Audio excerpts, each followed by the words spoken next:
Are you pissed about Trump's government shutdown? Are you pissed about Republicans taking away Medicaid and Affordable Care Act health care from tens of millions of Americans?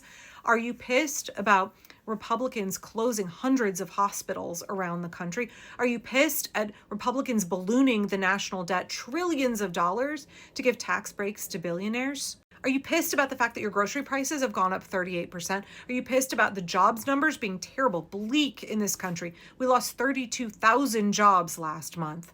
Are you pissed about the fact that Donald Trump said that farmers have to hurt for a little while, and he admitted his tariffs have basically fucked over soybean farmers in this country? Are you pissed about how he turned around and bailed out Argentina, even though they're a direct competitor with our soybean farmers for China's soybean market? Are you pissed at the ICE raids in Chicago, where 300 agents swooped into an apartment complex, dragged out naked little children, zip-tied them, and dragged out American citizens, handcuffed them, violated their constitutional rights, and stuffed them into the back of vans for hours?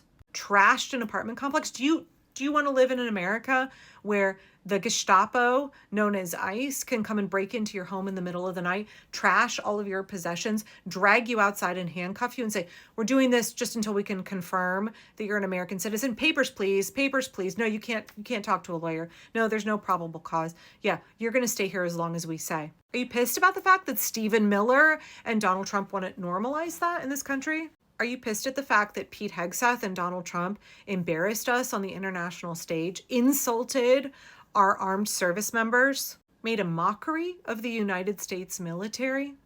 A majority of Americans say that Donald Trump is taking this country in the wrong direction. A majority of Americans oppose Donald Trump on every single issue. A majority of Americans disapprove of what Donald Trump is doing. A majority of Americans think that Donald Trump has gone too far. A majority of Americans think that the immigration raids have gone too far. A majority of Americans think that we should be giving paths to citizenship for undocumented Americans rather than spending hundreds of billions of dollars rounding up immigrants in this country and stuffing them into concentration camps, ripping families apart. Are you pissed about all that? Because I sure am. I mean, if none of those things were really something that spoke to you, were not the thing that has you riled up, I'd ask you to take a moment and consider, what are the ways that your life is measurably worse under Donald Trump?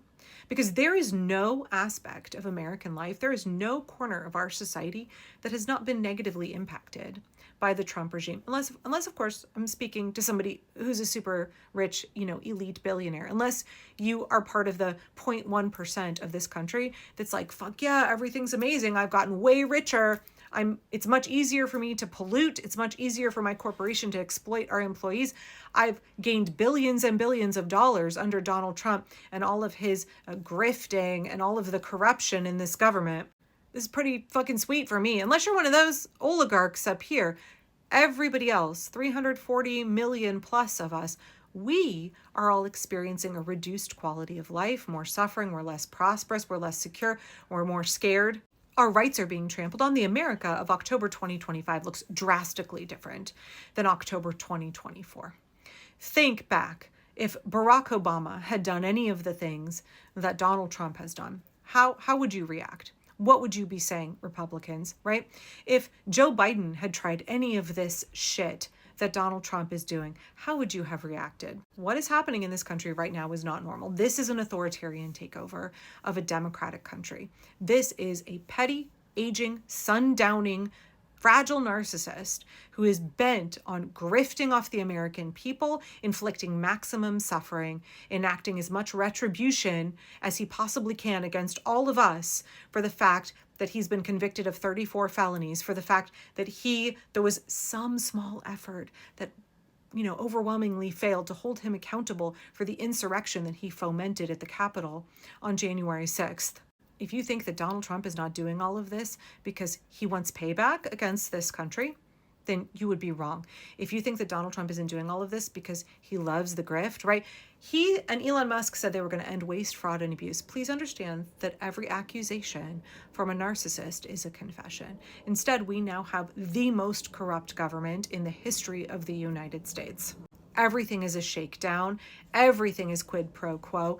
Everything is about how they can grift off of our taxpayer dollars, right? How can they hand our taxpayer money to their buddies? How can they move around wealth? How can they break all kinds of laws and increase their profit? That's what's happening in the United States. We are now a nation that is ruled by cruelty and corruption. Are you pissed about that? Are you pissed about it? Because I'm pretty pissed about it.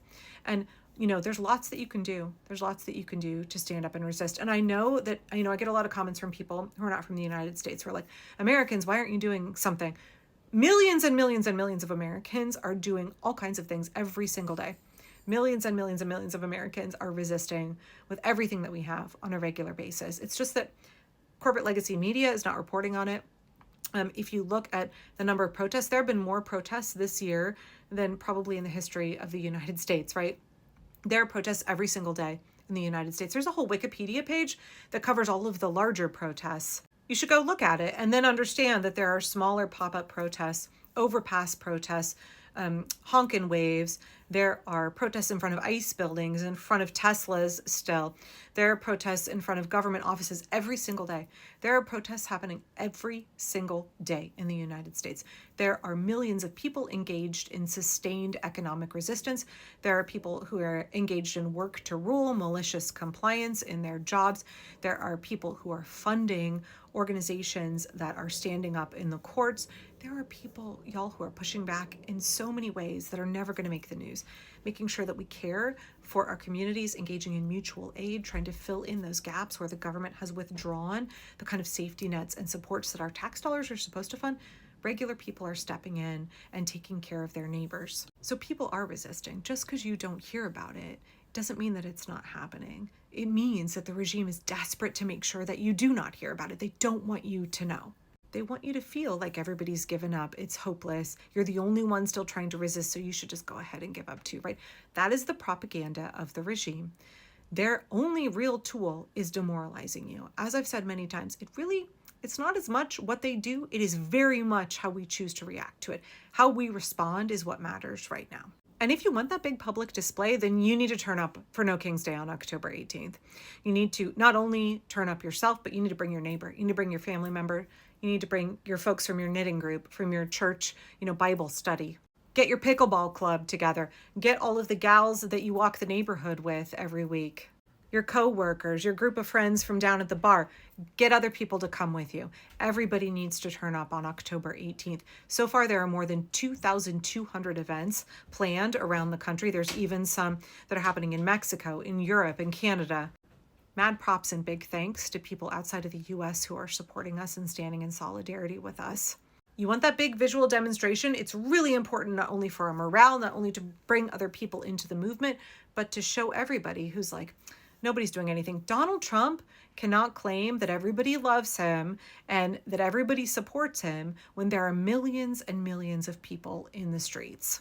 We humiliated him. We ruined his birthday with the first No King's Day, right? He had that really sad, pathetic attempt at replicating a dictator-style military birthday parade. And our service members in the army, they marched out of step on purpose. That is that malicious compliance, the squeaky tanks, the small crowds. Meanwhile, millions of people partied it up around the country saying, no kings. We fought a war to get free of a king. And we certainly will not submit to an addled, fragile narcissist who would like to turn himself into a king in 2025. So if you're pissed about everything that's happening, if you're pissed at how your quality of life is less than it was a year ago, if you're pissed about the horrible, cruel things that this regime is trying to do, then come join us. Stand up. No King's Day is family friendly.